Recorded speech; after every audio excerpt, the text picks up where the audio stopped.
अगर कोई हमारी तरफ बढ़ता है तो हमसे रस्मन ही उनसे नो नहीं कहा जाता और हम अपना नुकसान कर बैठते हैं। जब आप किसी को खुश करने के लिए नो नहीं कहते तो आप 100% अपना इनपुट उसमें नहीं दे पाते क्योंकि आप इंटरेस्ट नहीं रखते। और जब आप नो कहते हैं तो आप प्रॉपरली इस चीज का इजहार कर रहे होते हैं कि मैं इसमें इंटरेस्ट नहीं रखता।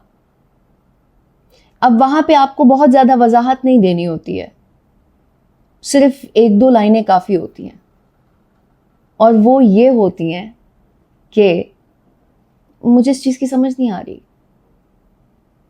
इवन कि कोई आपको प्रपोज भी कर दे और आपका माइंड नहीं है और आप कहो जी मैं आपको कल जवाब दूंगा, परसों जवाब दूंगा, या फिर मैं सोच के बताऊंगा, और आप जानते हो कि आपने हाँ नहीं करनी।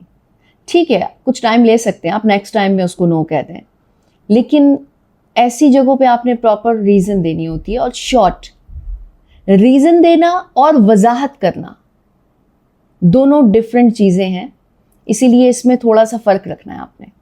रीजन आप उसे ये देंगे कि मुझे नहीं लगता कि हमारी मेंटालिटी मैच करती है, तुम एक अलग काइंड हो, मैं एक अलग काइंड हूं। इनकार करने से आपको पावर ऐसे मिलती है कि आपका कॉन्फिडेंस लेवल अप होता है, आपको चूज करने का हक अपने हाथ में रखना होता है।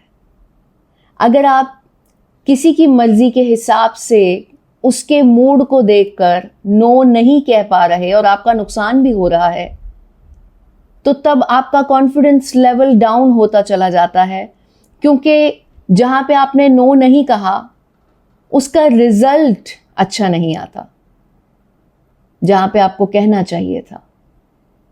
तो इस चीज को आपने जहन में रखना है कि जहां पे आपका मन नहीं है वहां पे आप बहुत अच्छे तरीके से नो कह दें।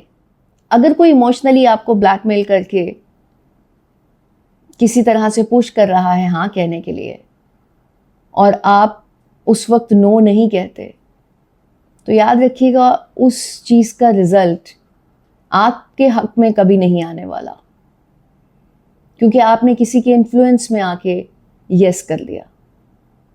और जो इंसान आपको इमोशनली ब्लैकमेल करके या पुश करके कोई काम करवाता है तो डेफिनेटली उसका कुछ फायदा होगा ना उसमें।